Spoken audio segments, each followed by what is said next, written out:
everybody, what's going on? Hellknight here, bringing you another video from Grab the Lantern today.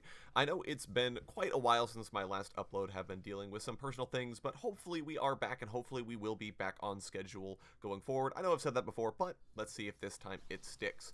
Anyways, today I wanted to talk about the Pantheon Rework, as that's been out for a couple of weeks. In fact, we're actually getting, this is starting to resolve his first full patch of availability, and kind of get my first few impressions. And first and foremost, I do think New Pantheon is very, very good, just from the standpoint of, was the rework a success? I think a lot of times you can have a champion who gets reworked, and isn't necessarily a success for various reasons. Galio, for example, I know, did have a bunch of balancing headaches and was very good at a whole bunch of different stuff, so even though the rework was good from a few perspectives, kit-wise and balance-wise, it certainly wasn't. Pantheon, however, I feel like landed in the basically perfect spot. I have almost honestly no complaints about how this champion has landed or anything about him, from his thematics to his kit to generally how he stacks up versus the old Pantheon. So anyways, that's a lot of words to say. Let's go ahead and jump right into it, starting off with thematics, because I think that's the easiest thing to talk about.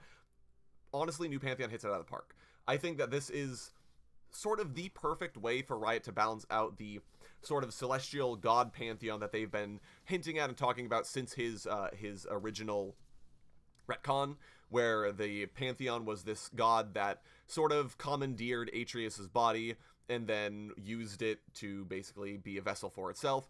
And a lot of people were disappointed with that. They really didn't know why Riot would bother setting up Atreus and then immediately pulling him away from us in exchange for this sort of celestial parasite, is what a lot of people were calling it. So this, I think, is a good compromise in that we still have a lot of aspects of a celestial Spartan warrior, which I think is really cool. And that's one thing that I was going to be disappointed if we didn't get to see. I like that he's got the flaming helmet, the sort of starry cape in the background, all of these godly weapons, but they're not being wielded by a god, they are wielding by a man. Atreus is still the fighter on the front line. He is still the one going after the enemy. So I do really quite like that that particular design aspect. I think it bridges the gap between people who loved Atreus versus people who hated Atreus, or sorry, hated the Pantheon. And I think it's a good compromise, and it does make him distinctly League of Legends.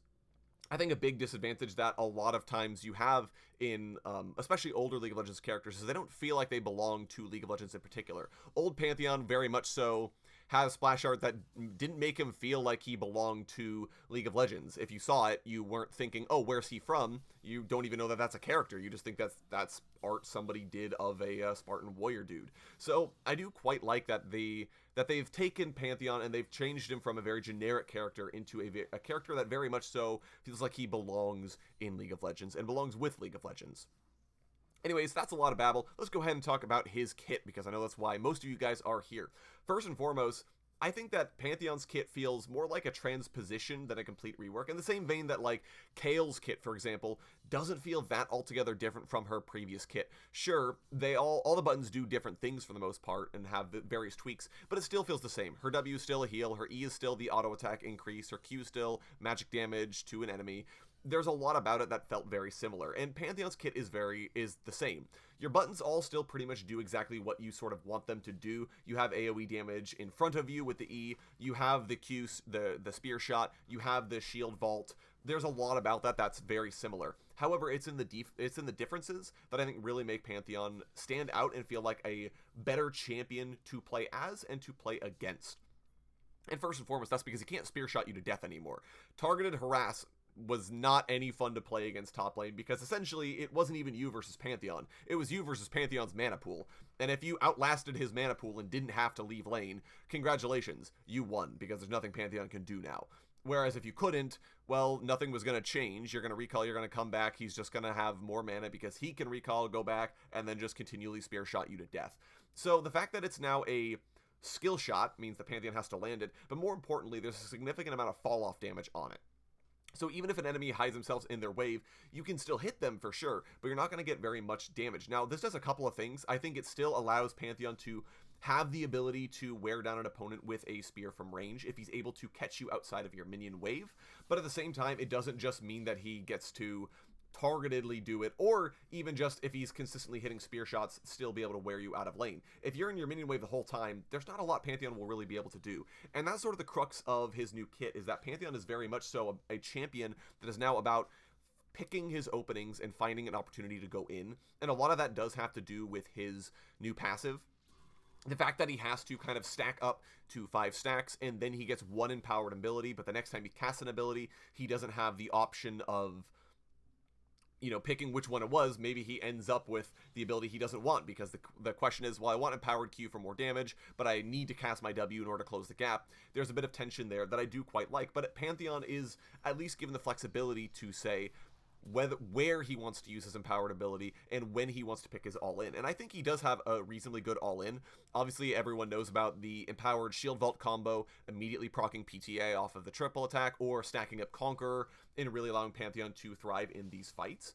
I think that's a really, really cool part of his kit. Everyone knows about it, but the fact that Shield Vault is now less about the targeted stun and more about what you can do with it afterwards, I think is a good sort of flexibility, because the targeted stun doesn't actually feel that great if you cast it non-empowered, because the damage just isn't quite there. So I think there's a lot of flexibility to his kit in that regard. Speaking of flexibility, Aegis Protection is a really, really cool spell, and I quite like it, because again, it's Pantheon picking an opportunity to fight, or counteracting to what his opponent wants to do. So for example, a Camille trying to jump on top of you, or Poppy looking to set up the wall stun, and basically be able to say no, and now you're going to fight me on my terms while I'm damaging you, because getting stunned, getting knocked back, it doesn't actually stop you from getting the damage off. Now the damage isn't that great, but that's not the point of the ability. It's a riposte move. It should be used to either keep yourself safe or to block a powerful enemy ability. It also still works on towers, so that's a nice little addition from his previous kit that you didn't everyone was concerned you were going to lose, but it's more healthy than what Aegis Protection used to do, his old passive, because Aegis Protection just said it's only auto attacks, but there's actually nothing they can do about it. Like, if they want to initiate combat with an auto attack augmented ability, so like an Echo using Phase Rush, or Garen trying to run at you and hit you with a Decisive Strike, well, you're just going to have to accept the fact that Aegis Protection is going to eat that auto attack. There's nothing you can do about it. It won't time out. Pantheon can't lose it on his own. It just remains until he takes an auto attack.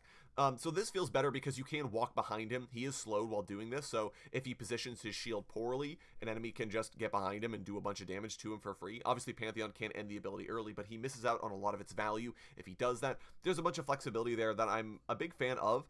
Playing as and playing against, I do quite like it, and especially the fact that it plays very nicely with his sort of trading combo, as you're able to empower W, leap in, get the 3 auto attacks, press the attack, get 1 more auto attack Q, and then back up with an empowered E, which lasts significantly longer. That's a really cool kind of combo that you can pull off, and I think it works very well with Pantheon's kit and with his sort of predilection for picking his opportunity to fight.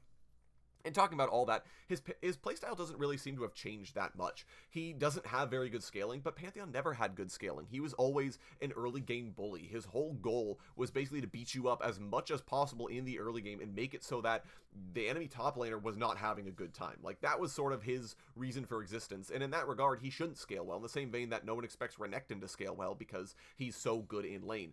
So I do think that that's a fair thing for Pantheon to have changed about him, is that he doesn't get the sort of free laning phase, or the sort of free scaling. He's good early, he's good late, you know, he doesn't get to have that. He does have to sort of scale up, or do well early and try to end the game quickly. And his ultimate does play into that sort of playstyle, and his ultimate really hasn't changed that much.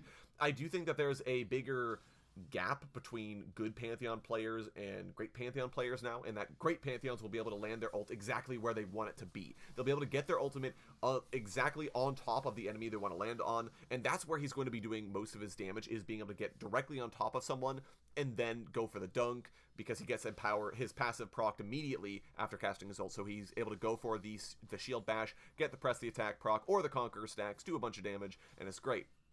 Whereas bad Pantheon players will sort of try to overshoot, and they'll skid past their target, and the target runs in the opposite direction, and, well, then there's nothing you can do because you're Pantheon, and the only mobility you have is a targeted dash. So in general, what I'm trying to say is that his ultimate does not feel that different. I think it might give a bit more of an indication or take more to channel. I know a lot of people are doing the numbers, but it does feel like it's not as terrible because the area of effect is so much larger. It feels more forgiving. So even if an enemy champion is able to move sort of out of the way, or if they're trying to rush your team and you ult on top of them, well, then they have to choose between still taking the damage or running backwards. I think there's a lot more flexibility with this than just the big circle of death. So that's just my general thought about it.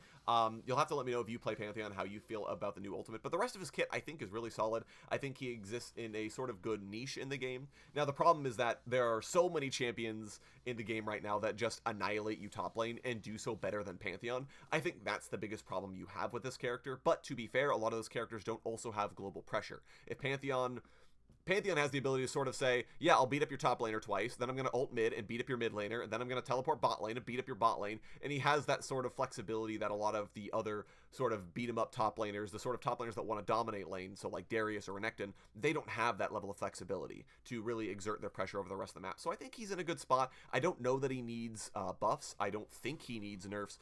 I really feel like this champion's in a very good position as he is right now. So in general, I think this is a very good rework, as I've been kind of saying throughout this video. But you guys will have to let me know what you think of it down in the comment section below, especially if you were a Pantheon main before his rework, or if you are one now. Let me know what you guys think about his changed kit from how he used to be. If you enjoyed today's video, go ahead and leave a like. And if you really enjoyed today's video, consider subscribing. I upload a video every Monday, Friday, and on patch days as well. I know I haven't been keeping to that, but that should be the pattern going forward. So you guys should be able to look forward to a patch note video, I believe, coming this week, as the Star Guardian skins have hit PvE, so that will be a thing going forward. Anyways, thank you all so very much for watching, and I hope you enjoyed it, and I'll talk to you all later.